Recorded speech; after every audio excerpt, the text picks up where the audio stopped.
In 2014, almost a decade before his full-scale invasion of Ukraine, Russia's President Vladimir Putin ordered an illegal and aggressive takeover of the Crimean peninsula. Ever since, experts have debated exactly what the reasoning behind this move was. Some argue it was a simple power play.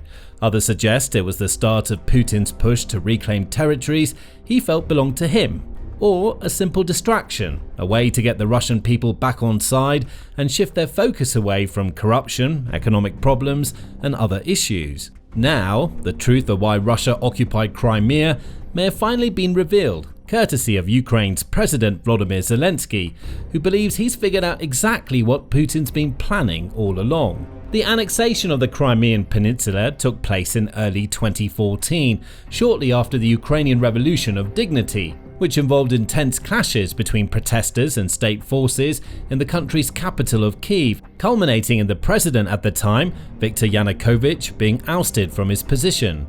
Russia deployed special forces into Crimea, ordering them to quickly capture important sites across the peninsula, including the Crimean parliament buildings. The existing government was kicked out and replaced with a pro-Russian one, before a highly controversial and contested referendum took place, in which the Crimean people, according to Russian authorities, overwhelmingly voted to join Russia.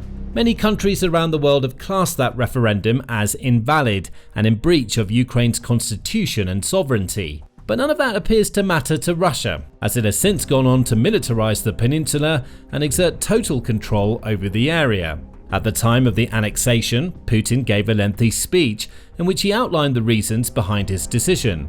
He claimed that Crimea was always part of Russia, stating, "In people's hearts and minds, Crimea has always been an inseparable part of Russia. This firm conviction is based on truth and justice and was passed from generation to generation over time under any circumstances, despite all the dramatic changes our country went through during the entire 20th century. Putin also attempted to argue that Russia was coming to aid and protect its people in Crimea, who were allegedly under threat in the wake of the protests and revolutionary movement. The residents of Crimea and Sevastopol turned to Russia for help in defending their rights and lives, in preventing the events that were unfolding and are still underway in Kyiv, Donetsk, Kharkov, and other Ukrainian cities. Naturally, we cannot leave this plea unheeded. We cannot abandon Crimea and its residents in distress." The Russian leader also suggested that Ukraine was attempting to join the NATO alliance, bringing NATO warships worryingly close to Russia's shores. All of this, he claimed, was the reasoning behind the decision to enter Crimea and make it a part of Russia. Of course, Putin is an expert in propaganda. He's leaned on lies and falsehoods throughout his time in power, constantly twisting the truth to suit his own agenda. We've seen it happen countless times, which is why Putin's word means so little. World leaders saw yet another example of this recently, when Putin met with US President Donald Trump and appeared willing to make some concessions and perhaps even agree to a peace deal before resuming large-scale strikes on Ukraine. The Russian president knows exactly what to say to get people on side or excuse his outrageous actions. He also knows that, within Russia, he holds the power, so can effectively get away with doing whatever he wants, making up any excuses that seem to fit the narrative and moving on to his next grand plan. As such, Putin's explanations for capturing Crimea cannot be taken at face value. The bigger picture must be considered, examining what Russia did after taking control of the Crimean peninsula to fully understand why it made that decision in the first place. And if there's one man who has followed Russia's actions closer than anyone else in recent years, it's Volodymyr Zelenskyy. The Ukrainian president recently sat down for an interview with French magazine Le Point. During that interview, he was asked about a possible end to the war and whether or not Ukraine would have to eventually agree to give up territories, such as Crimea, to bring about a state of peace. This is something that's been brought up on numerous occasions whenever discussions of ceasefires or peace agreements have taken place. American President Donald Trump, for example, has urged Zelenskyy to make concessions, recently posting on Truth Social, "President Zelenskyy of Ukraine can end the war with Russia almost immediately if he wants to, or he can continue to fight." Trump went on to say that Zelenskyy would have to agree to let Russia keep Crimea and abandon any intentions of ever joining the NATO alliance in the future. There have also been talks of proposed land swap agreements between Kyiv and Moscow in order to bring about an end to the war. Zelenskyy has, however, rejected any notion of ceding Ukrainian soil to Russia. He recently wrote on social media, "Russia should not be rewarded for its participation in this war, and it's Moscow that must hear the word stop." And when asked by Le Point if Ukraine should agree to cede territories like Crimea, Donetsk and Luhansk, Zelenskyy was unequivocal in his response. These people, with all due respect, do not fully understand what Russia wants or what it's capable of. They also do not understand that we are not just fighting for territory. Violating a country's territorial integrity has a profound meaning. It's a violation of international law. It amounts to giving the aggressor the opportunity to do whatever it wants. It's a violation of all the conditions for normal life. To those in Europe who reduce the situation to a territorial issue, I say, look at these territories. They're not just land, they are someone's home. They are also the graves of your parents, your grandparents, your great-grandparents. There are also schools and children. The land is mentioned in Ukrainian history books. Films have been shot there. Poems have been written there. The Russians came to try to erase our identity, to rewrite history. We are fighting to preserve our identity. Our fight is not just for territory, it's for Ukraine, which is made up of pieces of history and people. Now, following on, the French interviewer asked Zelenskyy how he could convince the rest of Europe, including countries that were quite far away from Ukraine, that they too should feel impacted by the war and could be at risk in the future should Putin succeed. It was then that Zelenskyy gave the real reason he feels Russia occupied Crimea all those years ago. It's very simple. Some media outlets claim that if Ukrainian soldiers left the eastern regions of our country, peace would be restored. That's not true. Putin invaded Crimea to use it as a springboard and encircle the south of our country. That is, to prepare for another offensive. He invaded part of the east of our country in 2014 to use it as a springboard to completely occupy these regions. If tomorrow we somehow left Donbass, which will not happen, we would open up an unprotected space for Putin near a city of 1.5 million inhabitants, Kharkiv. He would also seize the industrial center of Dnipro. This would open up opportunities for him. There's a lot of evidence to back up Zelenskyy's theory, as Russia very quickly militarized Crimea in the wake of the 2014 annexation, setting up bases and moving military assets there. Russia's 43rd Independent Naval Assault Aviation Regiment took control of Saki Air Base on Crimea's western coast, for example, operating a fleet of Sukhoi Su-24M bombers and Su-30SM fighter jets. Once the full-scale invasion began in 2022, Russia quickly began to make use of its assets and bases across the Crimean peninsula.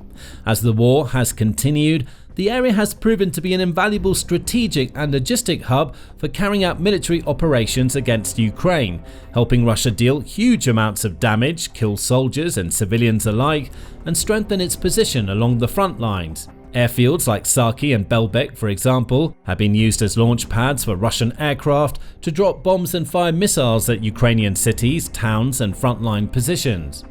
Drones too have been launched from Crimea into southern and central Ukrainian regions, and the Kremlin has even converted a civilian airport into a drone war base, setting up storage facilities and camouflage tents, reportedly to hide numerous UAVs for further attacks into Ukraine. Russia has also used the protection offered by Crimea to deploy its Black Sea fleet from the Crimean port city of Sevastopol, firing Kalibr-class cruise missiles at Ukraine and setting up naval blockades in areas like Odessa. Crimea has additionally proven to be a valuable transport hub for Russia, which has relied heavily on its Kerch Strait Bridge, which connects Crimea to the Russian mainland and allows for quick and fluid transportation of supplies back and forth between the two areas.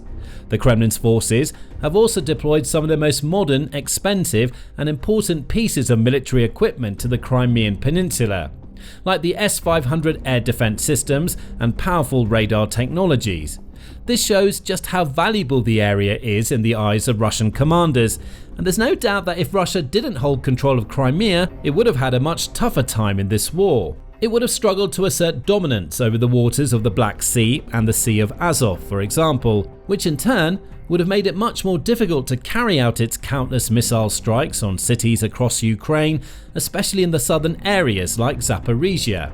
And without being able to funnel resources over the Kerch Strait Bridge and amass troops in Crimea, Russia wouldn't have been able to launch much of an offensive into Ukraine from the south, into regions like Kherson and Zaporizhia. It would instead have had to attack almost exclusively from the east, over the land border into Luhansk and Donetsk. However, thanks to the tactical advantage afforded by Crimea, Russia now controls around 3/4 of both Kherson and Zaporizhia, along with the vast majority of the Luhansk and Donetsk regions, for a grand total of approximately 20% of Ukraine's territory. There's no way of knowing for certain if this was all part of a long-term master plan by Putin, but it's certainly not beyond the realms of possibility. There have been rumours and reports for many years that the Russian president wanted to expand his sphere of power and grow Russia's territory, potentially retaking former Soviet Union republics like Ukraine. But invading and taking over large parts of other nations is a huge task, and one that demands the most prudent planning and execution in order to be successful. It's possible that Putin may have played the long game here, waiting for the right time to strike.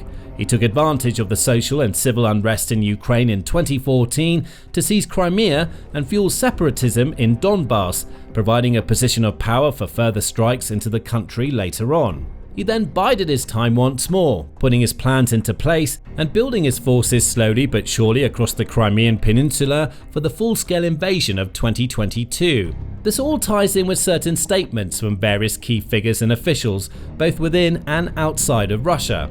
Shortly after the annexation for Crimea, for example, Gleb Pavlovsky, who once worked as one of Putin's closest advisors but later emerged as a critic of the Kremlin, explained, "The annexation of Crimea was a well-elaborated plan.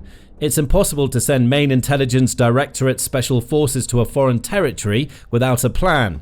The fact that the operation was brilliantly implemented proves that the plan was created long ago and was kept to the General Staff's office for years." Another Kremlin critic, Gennady Gudkov, agreed and indirectly suggested that Putin had plans far beyond Crimea. Putin wants to go down in history as a person who brought Russia's lost territories back. He has had this idea for a long time. Also, around the time of the annexation, Putin himself floated the idea of taking other territories in eastern Ukraine, citing the likes of Donetsk and Luhansk, which he referred to as being part of New Russia. It's New Russia. Kharkiv, Luhansk, Donetsk, Odessa were not part of Ukraine in Tsarist times. They were transferred in 1920. Why? God knows. Then for various reasons these areas were gone and the people stayed there. We need to encourage them to find a solution. In addition, the Russian independent newspaper, Novaya Gazeta, reportedly obtained a leaked memo from within the Kremlin, suggesting that Russia's leadership had been planning to annex Crimea and proceed further to take over other areas of Ukraine just weeks before the March 2014 annexation. All of this evidence paints a very clear picture in which the Kremlin had been plotting not merely to occupy Crimea, but to invade eastern and southern Ukraine as well. This aligns with Zelensky's notion that the 2014 annexation was all part of a bigger plan, designed to give the Kremlin a major tactical edge when the time came for a full-scale invasion. The most worrying part is that this too may be just the next step in an even larger plan to extend Russia's borders even further, or perhaps ultimately launch an attack on NATO itself. This is something that Zelensky has repeatedly brought up in media interviews and discussions with European and other national leaders. During this interview with Le Pen, he once again issued a warning to the world. What I'm talking about here concerns Ukraine, but if you think on a different scale, if Putin were to succeed in taking over our entire country, he would use it as a springboard in the same way. Whether he does so or not will depend on Europe's firmness. If Europe is strong, he probably won't do anything, but if it's weak, then it will be subject to Russia's actions. There are less than 3,000 kilometers between Moscow and Paris, but today, the missiles that Russia is using against Ukraine have a range of 2,500 kilometers. We ourselves have missiles with a range of 3,000 kilometers. What do I mean by that? That war promotes technological developments here in Europe, but also in Russia. With this technological development, there are no longer any distant wars. Believe me, in 2 years, the Russians will have many missiles. We will too, with a range of 5,000 kilometers. The sea will protect no one. The ocean will protect no one. Zelenskyy also emphasized the fact that while Ukraine is currently facing up to Russia's aggression, the situation could change dramatically in the future. If Kyiv eventually were to fall, Putin could simply move further and further west, bringing the full force of his war machine to the Baltic states, to Poland, and even to major Western European nations like Germany. Today, everyone says that Ukraine is located on the eastern flank of Europe. That's not my opinion. If you look at the continent, Ukraine is at the center of Europe, and it's not because I'm the president of Ukraine that I say that. Moreover, there is another, more conceptual aspect. Given Russia's ambitions today, it's the fate of Ukraine that will determine where this eastern border is. If Ukraine doesn't hold out, this border will be that of Poland or even Germany. Understandably, this is why Ukraine continues to call on its allies around the Western world to continue supporting it and continue punishing Russia in the most effective ways, with strict sanctions that weaken the Russian economy and make it harder for Putin to persist with his ruthless and reckless campaign. Ukrainian Foreign Minister Andrei Sybiha recently repeated this demand. Russia has not changed its aggressive goals and shows no signs of readiness for meaningful negotiations. It's time to hit the Russian war machine with severe new sanctions and sober Moscow up. Over in Russia, meanwhile, Foreign Minister Sergei Lavrov has called on countries and international authorities around the world to recognize the annexed territories such as Donetsk, Luhansk and Crimea as officially belonging to Russia. Lavrov said, "In order for a durable peace, the new territorial realities that arose must be recognized and formalized in accordance with international law." Putin, meanwhile, struck a bullish tone when speaking with reporters in Beijing, where he attended a military parade with the leaders of China and North Korea, Xi Jinping and Kim Jong-un. The Russian president claimed that his forces were advanced on all fronts and making it harder for Ukraine to fight back. He also vowed to keep up the pressure unless Ukraine agreed to a peace deal. If there is no peace deal, then we will have to resolve all our tasks militarily. In other words, Putin isn't backing down. He intends to keep the fight going for as long as it takes, or as long as Russia is able, no matter the cost. Russia has already suffered 1 million casualties and seen tens of thousands of its military vehicles and pieces of equipment go up in smoke. Its economy is weakening and life is getting increasingly harder for its people.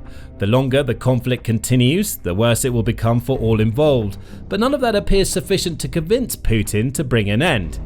However, for as long as Russia keeps fighting, it appears that Ukraine too will keep on defending itself. It'll continue to dig in along the front lines and fend off wave after wave of Russian assaults, shoot down as many drones and missiles as it can, and launch impactful counterattacks of its own over the border, deep on Russian soil. It will also continue the fight to liberate its lost lands, including Crimea, which Ukraine has successfully struck on numerous occasions, damaging military infrastructure, blowing up bombers, and weakening Russia's grip over the region. It's likely too that Zelenskyy will maintain his stance that Ukraine is not willing to simply hand over any of its territories to Russia, which could make a peace deal notably more difficult or even impossible to achieve in the current climate. This could drive the war into an even deeper state of stalemate, with neither side likely to emerge victorious and both unable to agree to a deal. In other words, an end to this bloody conflict appears increasingly far off unless something changes suddenly.